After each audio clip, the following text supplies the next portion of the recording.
Hello. Hello. And welcome to our podcast, Novel Matters. I'm Cassie. I'm Sarah. And we're so happy you're here. So, how have you been, Sarah? I've been good. How are you? I'm doing better. I mean, it's Derby Day and it's raining. Yes, which is a very exciting time here in Louisville, Kentucky. Mm-hmm. But it's not Derby unless it's raining. Exactly. Yeah. I feel like for at least the past couple years, maybe I'm wrong, but it's been raining. I feel like almost every Derby for the last couple years, or what seems like that. I think last year we were lucky and it didn't rain, but it just looked really crappy outside. That could be, yes. We went to Thurby on Thursday of this week, and that was fun. That was my first time, not at Churchill Downs, but at a Derby Week event. And we had a really good time. A lot of people. The weather held off kind of nicely. There was a few times where it was like sprinkling, but other than that, it was a great day. Did you wear a hat? I didn't. Well, was debating on wearing a hat, and then I was just like, I'm only going to wear it once. I'm okay. But next year, if we go again, I'm definitely dressing up a lot better. I really want to go, but I can't see myself like putting in the work of finding like a really cute dress and knowing I would have to wear heels for such a long amount of time. Yes. I don't think people realize how much walking you're actually doing. Because we walked almost 5 miles on Thursday. See, just that alone, it's like, no. Not in heels. No. Well, you want me to go into my current reads? Yes. Okay. So I just finished Funny Story by Emily Henry. Did you like it? I did.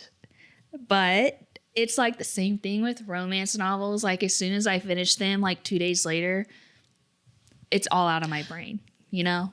It doesn't stick with me. But I do know as I was reading it, I really enjoyed it. Yes. And then I also just finished The Conditions of Will by Jessa Hastings. That one's a little more memorable just because it's very different from the Magnolia Parks universe. And I'm pretty sure there's a Hattie character that kind of like crosses over. And so I think there's still a connection to the Magnolia Parks universe. So that's pretty cool. Oh, yeah. And there's another one, like one of her exes, like the main character's exes, like one of the mercenaries from Julian Hates. It's because you haven't read them, so it's hard to explain. But there's like crossover, and that's pretty cool. But I liked it. It takes place in, I think, South Carolina. So there's like that southern feel to it, and it questions a lot of like southern values. So I liked it a lot. Oh, absolutely. Because I know you were so excited the last time that we talked about it. So I'm glad that you ended up enjoying that. Yeah. And I got it on Kindle Unlimited, which made it even better. Yes. We love Kindle Unlimited.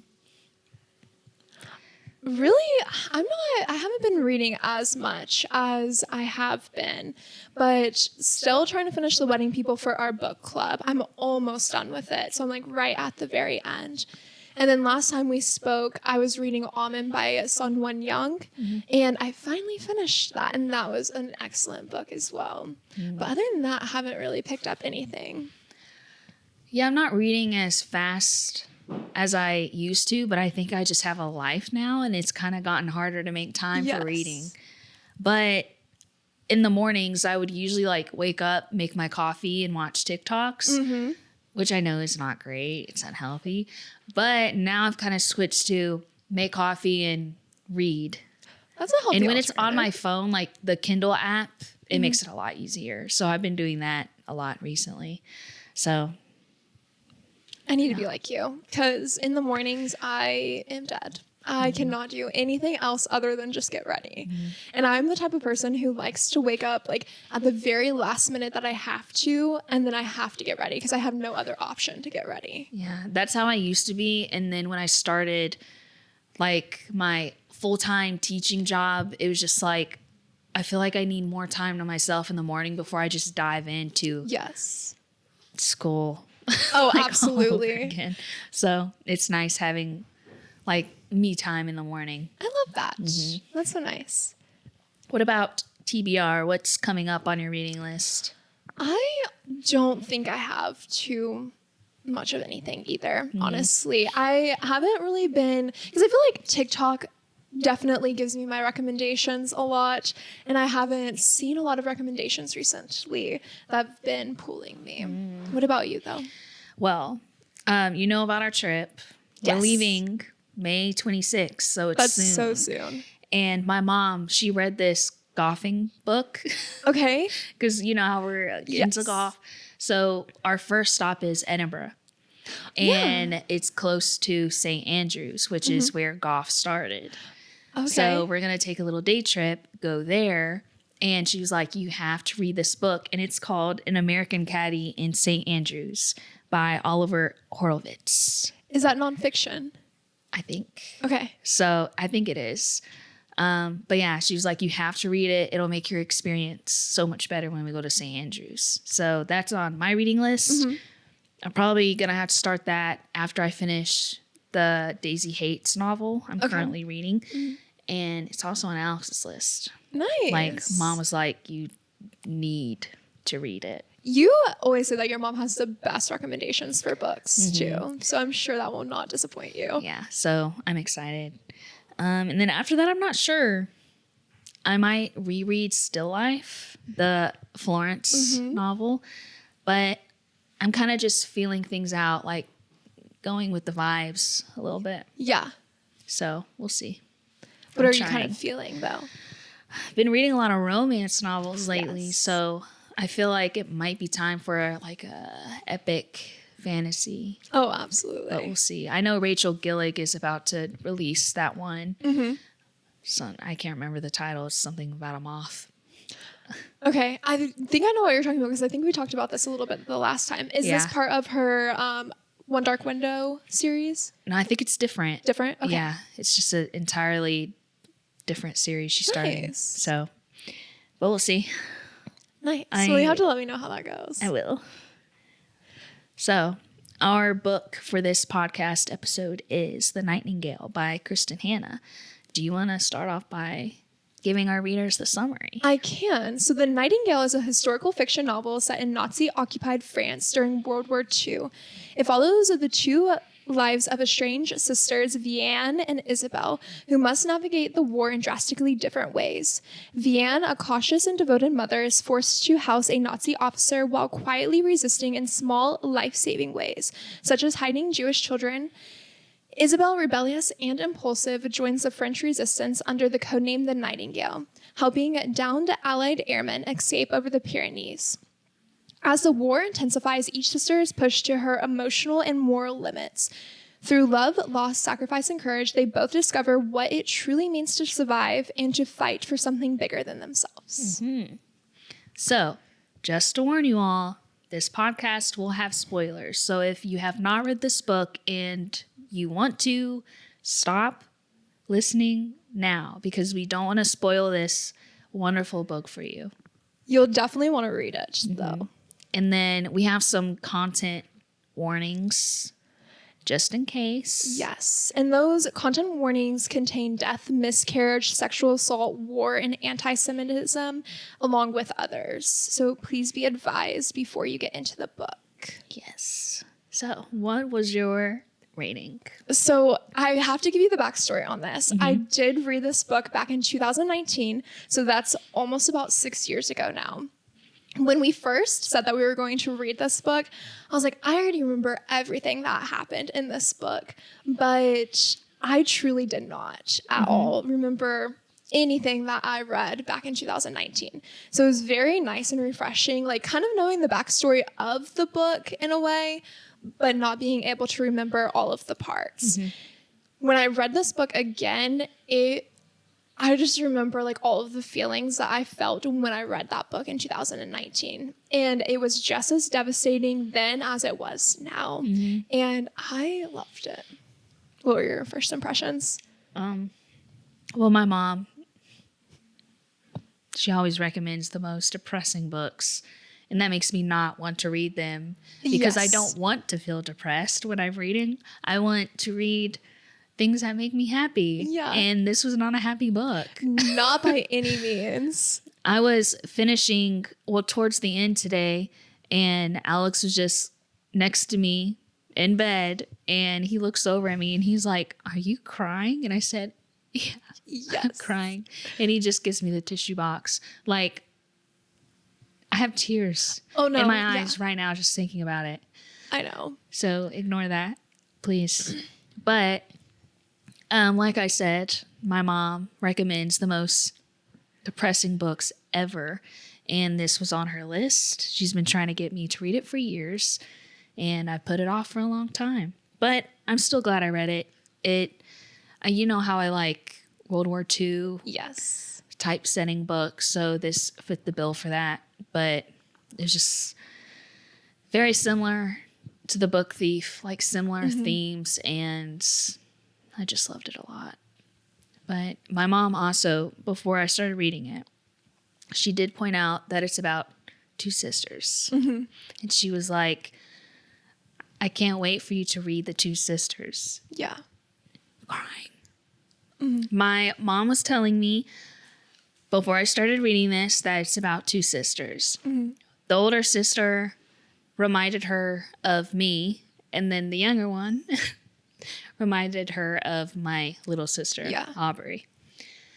And yeah, I got that big time. Oh, absolutely. Because I feel like even like I don't have a sister, but just like being the older sister of somebody else, just like Vianne's strength was truly inspiring throughout this. So I absolutely understand like what you're saying. This book was devastating.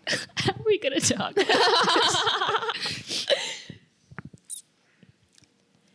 What would you say? You gave this 5 stars, right? Yes, I did too. It was a 5 stars in 2019, and it was definitely a 5 stars in 2025 as well. Kristin Hannah, she just knows what she's doing with historical fiction. And I feel like historical fiction is probably not an easy topic to first write about, just because like all of the emotions that come along with it, but also like the historical accuracy as well. Yeah, like the amount of research. Yes. Yeah. That's R.F. Kuang. Yes. Most of her books just come from a huge like historical standpoint. And she's talked about the amount of research she's had to do and like pours into her books to make sure that it is accurate in that sense. Yes. So just thinking about for Kristin Hannah, the amount of research she had to do for this, it's pretty wild. Oh, absolutely. Especially with the pilots, the routes they had to take, like through the mountains. Yes. So it's pretty cool. It is cool. And I learned something. I did not know that was a thing. Oh, yeah, same. Yeah. So themes. Yes. So my first theme that I noted in this book was the strength and sacrifice of women throughout it.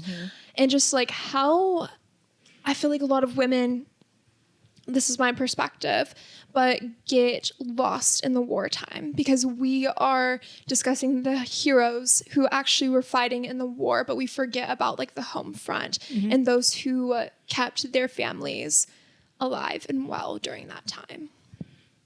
So I specifically said like Vianne's quiet endurance and maternal protection shows a different but no less powerful kind of heroism than Isabel's bold resistant work. Because I feel like they had huge impacts, but in completely different ways. Because Isabel is just so fierce, and she knew from the very beginning that something was wrong. And I feel like Vianne was a little hesitant in the beginning about what was happening. But the way that they were able to navigate that and protect themselves and protected the people that they loved was truly inspiring and heroic in its own way. And just the fact that Vianne remembered the effects of the war that she lived through, like the very last bits of it. And she saw just the rebuilding efforts of just France and then her father alone and how that affected her mom and just what came after. Yeah. Compared to Isabel, who didn't really remember those things Mm-hmm. or simply was like did not exist yet. Yeah. So that quiet endurance was also just wisdom on Vianne's part, because she knew like being impulsive may not work for this. Exactly. This might be it's not a sprint, it's a marathon type Yes. situation. But it worked in their favors, I think, in their own special ways. Absolutely. Mm-hmm. I think so too. What themes did you notice? Well, I had female resilience, and I also had sacrifice and survival. So it's similar to what you were saying, but just understanding that there was a lot of personal sacrifice on Vianne's end and Isabel's end. Obviously, Vianne, with relationships, I mean, her husband went off to fight in the war, was soon after imprisoned, became a prisoner of war. She didn't get to see him for years. In a way, she lost her sister to war because she inserted herself in her fun little Isabel way. Yeah. But she didn't really know it. She just knew her sister was kind of just out there being Isabel. Yes. So at the end, though, she found out like where she was, and that was like a happy reunion in a very sad way. Yes. Yeah. But there's just a lot of sacrifice, and especially with Vianne at home with what's his name? Von Richt? Yeah, von Richter or something like that. Yeah, a horrible German officer, Yes. SS Yes. officer. So, yeah, that was awful. Mm-hmm. And she sacrificed a lot just to keep her children safe. Absolutely. Well, even before that too, like she would choose to not eat and have her children eat instead of her, to where that really started to destroy her body, and she'd get sick and frail towards that time. Yeah. But even too, like some of the moral complexities of like her sacrifice in general is like whenever she had to give up Rachel's name, and she was battling with that because Rachel is Jewish, and this was the time where they started to identify Jewish people in the community. And I think she definitely struggled a lot with that. And I think it makes you question too, like, we're looking at this from a 2025 perspective. So this is 80 years out from the war. And we learn a lot about it in school, and we're like, we could never do that. But when you're in that time and you don't have the hindsight that we do now in 2025, you don't know what you're going to do or how you are feel like how you're going to survive that. And so I feel like I didn't struggle with like understanding where Vianne came from whenever she was dealing with those moral complexities, but I could just empathize with her that I'm sure that that was not an easy decision, and that really weighed on her as well. Yeah.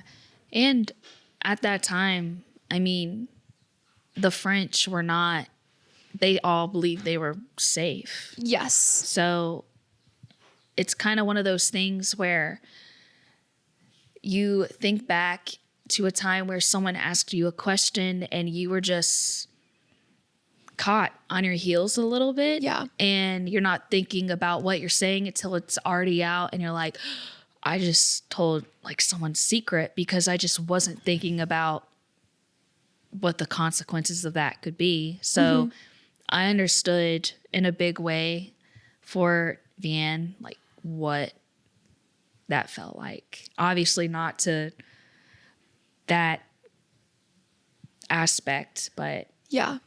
I could empathize with her when she did that. And it definitely sat with her for a long time. Oh, absolutely. Because I mean, even after just like her giving up Rachel's name, after that and all of the other stuff that had happened, I think she will deal with that for like the rest of her life too. I liked how she tried to resolve it knowing that it would have happened either way. They would have found out either way. Yes. And I mean, I think throughout the book, people told her, or she even told herself, like they would have found that information out anyways. Mm-hmm. I will say though about Rachel, I loved her spirit throughout the book, even when she knew what was happening and that she was Jewish in that community, that she still had pretty good spirits all the way up until the end. Mm-hmm. And I loved that about her. I loved how you kind of saw that in a different way at the very end with Ari. Yes. Or Ari. But those two men that came back for him after the war was over, and they said he has family that can take him back in America. He can grow up being Jewish instead of Catholic like you all are. So he kind of had that chance to hold that spirit with his mom. So absolutely. That was cool. And then at the very end too, well, because at the very end when she meets Ari again, but as an adult, and he was like, I never forgot you. I was just like, oh my goodness, that just breaks my heart. It's gonna make me cry again. I know. Just feel it in my eyes. Please just cry along with us if you read this book and you're listening to the podcast, because this took a toll on us. Yeah. I should have read this earlier, so it wouldn't have been so fresh. Another one was just, I think, forgiveness. Yes. Just between Vianne and Isabel. They had a pretty hard relationship with Isabel being left by her father. And then Vianne abandons her in a different way, but she was just really going through it after her miscarriage. She couldn't take on taking care of a 4-year-old. Yeah. And she was so young too, in the grand scheme of things, whenever she did have to take Isabel. Yeah. And so I can definitely not understand, but definitely empathize where she was coming from. Like, she needed to survive on her own during that time. Mm-hmm.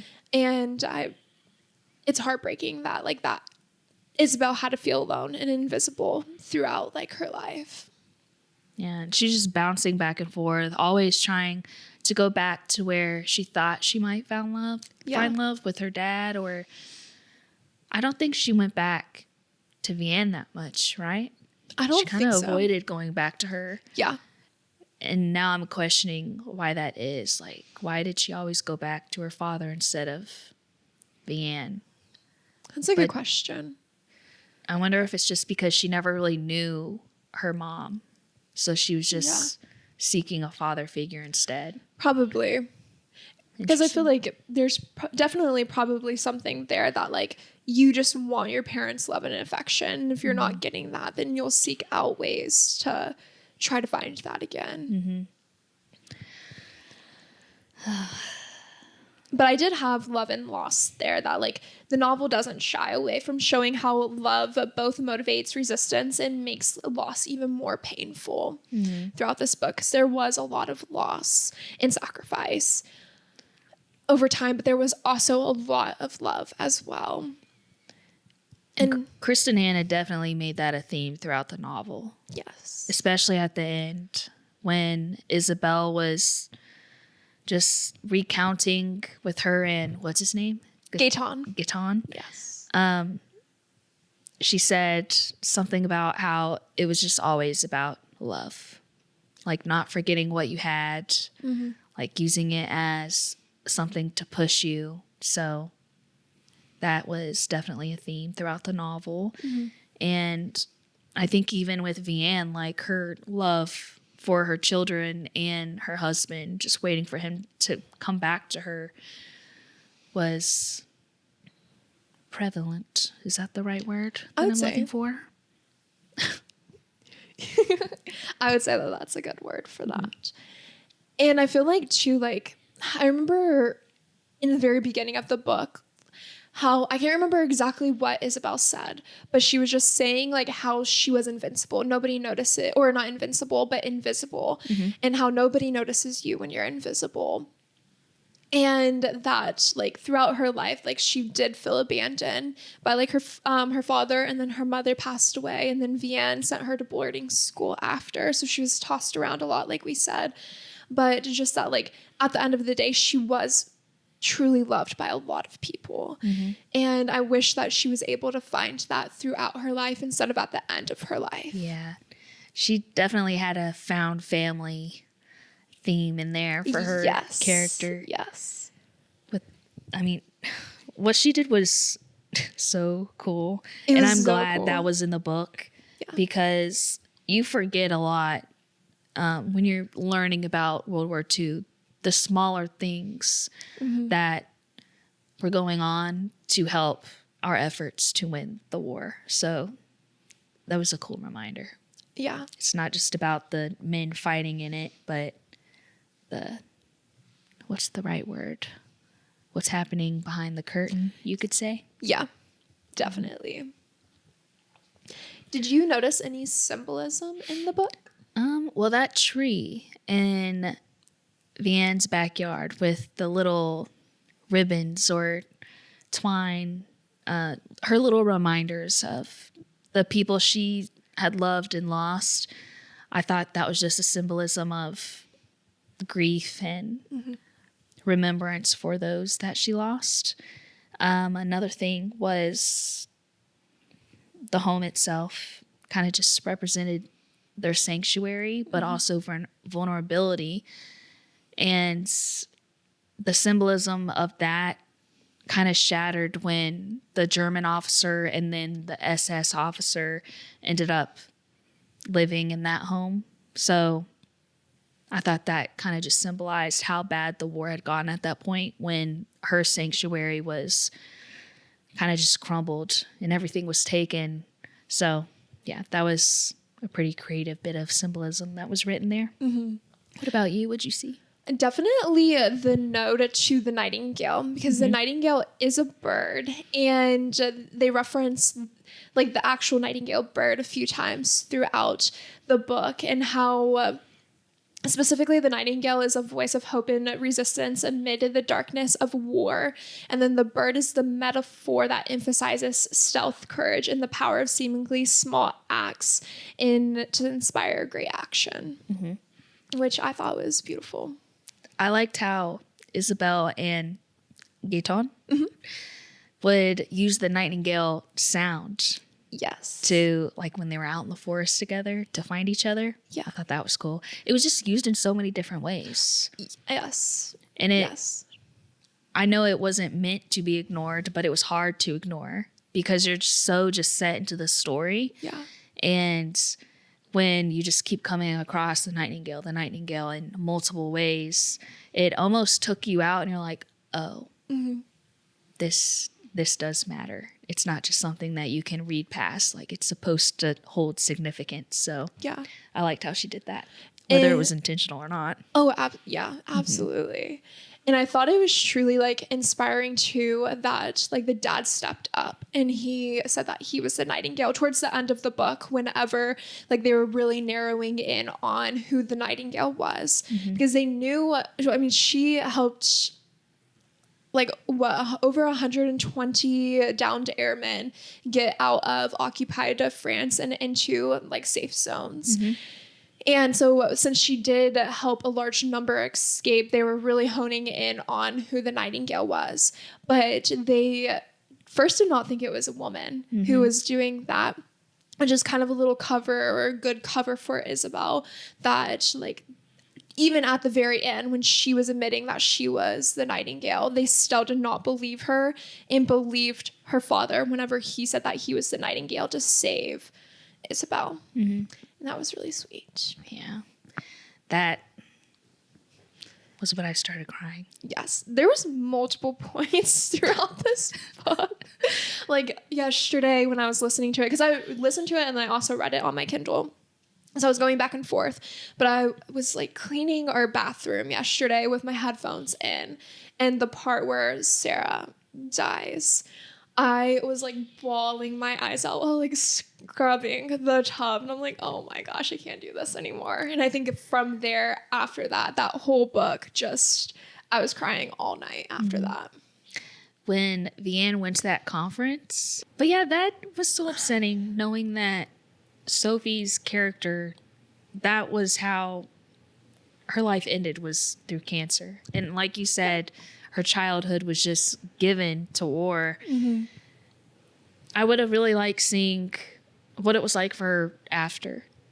And I would have liked to see how they ended up in America in the first place. I agree because, well, even like, I feel like throughout the points, because it is mainly set in the 1940s during war. However, there's sprinkles of present time, which present time would have been in 1995. But I didn't know that it was not Isabel, it was Vianne's point of view until the very end. When, I think it was towards the end or the middle of the book, when Vianne had found Isabel and that pilot in her cellar. And Vianne had mentioned in a couple of chapters before that she killed a man. That was when I started to wonder, oh, this might actually be Vianne's perspective and not Isabel's. Yeah. And then the killing happened, and I knew it was her because she was actually grappling with it. Yeah. Because she had to kill a man. I don't think Isabel would have felt that way. I agree, because I feel like Isabel knew, I don't want to say knew what needed to be done, because that's still something huge to grapple with, but I feel like Vianne knowing or understanding her, that like she would definitely have a hard time with that. Yeah. And then it also was a clue when she kept mentioning Julian, her son. And for some reason, I just couldn't imagine Isabel actually having kids of her own. That's true. Which ended up being true, I think. So I knew it had to either be like Daniel, Ari, who maybe had another name change. I wasn't sure at that point. I just knew it had to be Vianne because of, it was kind of like her voice almost. Yes. Because her and Isabel's voices were so different in their perspectives. Absolutely. I don't know. And I do love how Vianne gave Isabel a voice all throughout the rest of Vianne's life after Isabel passed away. And I feel like that was sweet and very notable for her. I agree. I do have a few other themes that I noticed, specifically like the hidden rooms and cellars. And I thought that like these spaces symbolized both fear and protection. And it just reflected how the hidden nature of resistance and the quiet defiance of those who sheltered the vulnerable. Because like they both did something like that throughout the war, because we see Isabel helping the downed airmen get out of occupied France, but then Vianne, she also came around. She started to help Jewish orphaned children, which ended up working out for her really well, because of the end they found her note and did help them reunite with like their families if they could, and just how that took a lot of strength for both of them to do that in their own different ways. And then something else too that is talked about a lot is just the impacts of the weather in the season and how that kind of affects the person going through this, because we see during the winter months how devastating those winter months are on the people going through the war at home. And then how like the spring brings hope or a turning point in the war. But that the cold and isolating winters are brutal and lonely. Yeah. And there's one point in the book too with Vianne and that SS soldier. It was kind of, it seems like the dog days type weather. Yeah. Mid-August, maybe September, where the weather's just miserable and humid and it almost feels hellish to be in. And that she describes what it's like just laying in bed with him after that. And it kind of paints the picture of, oh, so that's when I saw, which the winter, that was pretty. obvious with how devastating it was for them. But in that moment, describing that and the hell, it gave hellish to me. Yeah. And it helped, I think it helped me and the other readers see what she was going through in different ways. Absolutely. This, gosh, I was just so, like, thinking of just how sad this book is. I just can't wrap my head around the fact that this stuff happened. Yes. Like millions. I just can't believe that actually happened in real life. I agree, because I feel like that's something, and because, like, I also really like to read historical fiction about the World War II time. I just think that it's just so hard to wrap my mind around that, like, people can do that to other people. The horrible things that they put other people through just because they believed in a different God than them. And that is truly upsetting. And I feel like it's something, even like when we were learning that in school, that like you just cannot fathom that somebody else has the will to do that to somebody else. And then also to like be powerful enough that you get other people onto your cause to cause harm to other people. And I don't think that I'll ever understand that harm that they did to those. Yeah. Just awful. Crazy. And not only that, I mean, just other points throughout history that terrible things have happened to people all throughout it, not just in World War II. Just the amount of genocides that have happened that we really know so little about. Absolutely. Because, I mean, most history is talked about from the winner's perspective anyway, that it's hard to know the truth, I guess, and to understand that. Yeah. It's sad. Do you have any notable quotes? Because the quotes are devastating in this book. I couldn't. Well, I have a few. Okay. The first one is, I'm pretty sure it starts out the book. It says, in love, we find out who we want to be. In war, we find out who we are. That's my first quote too. And I just feel like this captures like the core of the novel, just in how extreme circumstances strip away facades and force people to confront their true selves. It's sad. I'm just trying to keep myself together here. No big deal. Literally. And I feel really lucky that like in our lifetime, we haven't experienced anything as devastating as this, as war specifically. And I feel like it's just hard to understand like what they went through, because just think about like all of the other small stories. This is a historical fiction novel. Granted, I'm sure there are stories that are very similar to this, but we don't know about them or hear about them. And just think about like all of the silent acts that people did throughout this time. I feel like that's truly inspiring if we could learn about those. You know? Yeah.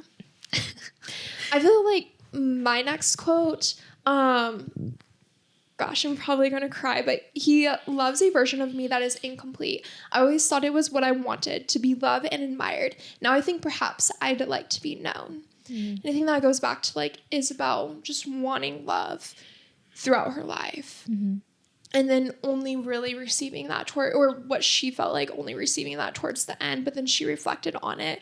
And then she eventually knew that there was love all around her. Yeah. I had another one and it said, men tell stories, women get on with it. For us, it was a shadow war. There were no parades for us when it was over, no medals or mentions in history books. I remember listening to that and just like, that is true. Because I feel like women are often forgotten in war and just all of the sacrifice that like they had to do. But then women are the ones who keep it together as well for everybody else. That was, yeah. Man, Kristin Hannah, I really don't like you right now. No. This book wrecked me. Literally.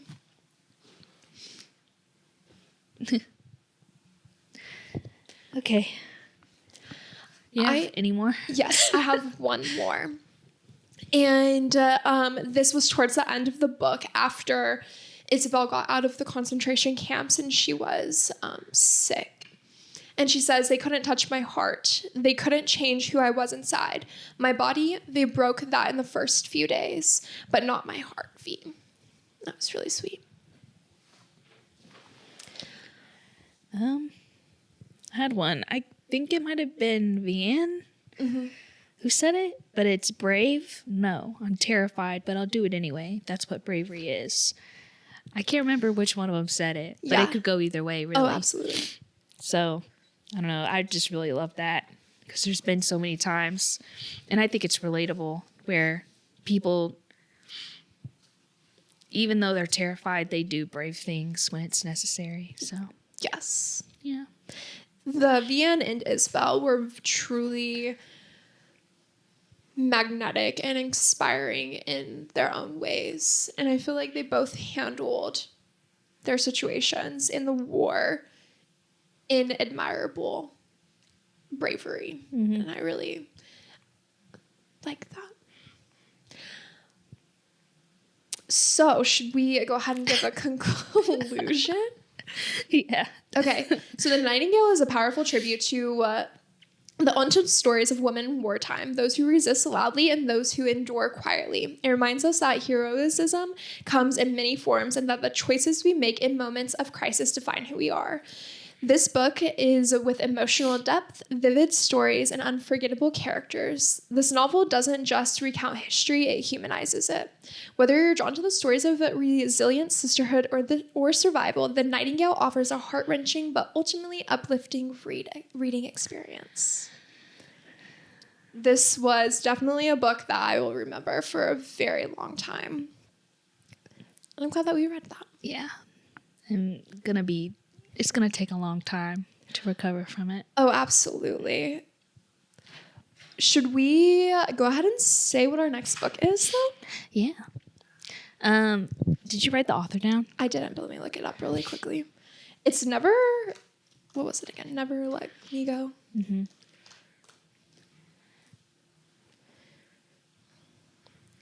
Is this it? Yes. Kazuo Ishiguro. Yeah. That sounds good.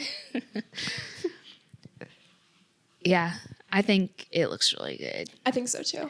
The boarding school aspect gets me really excited too because I remember reading a lot of those when I was young. Yes. So reading a version of it that's literary fiction and not just some like YA novel, that's exciting for me. So no, I'm excited about it. It came out in 2005 and there's a movie, it looks like, too. So we should definitely watch that as well. I'm going to add that onto my list. Yes. Well, I hope you enjoyed the book as much as we did. Yes. I hope you cried with us and didn't judge us for crying. And if you would like to subscribe or follow us on our other socials, here they are. You can find us on TikTok at novel.matters.pod. And I think that's for our Instagram too, right? I think so. But then you can find us on YouTube at Novel Matters. Until next time. Bye. Bye.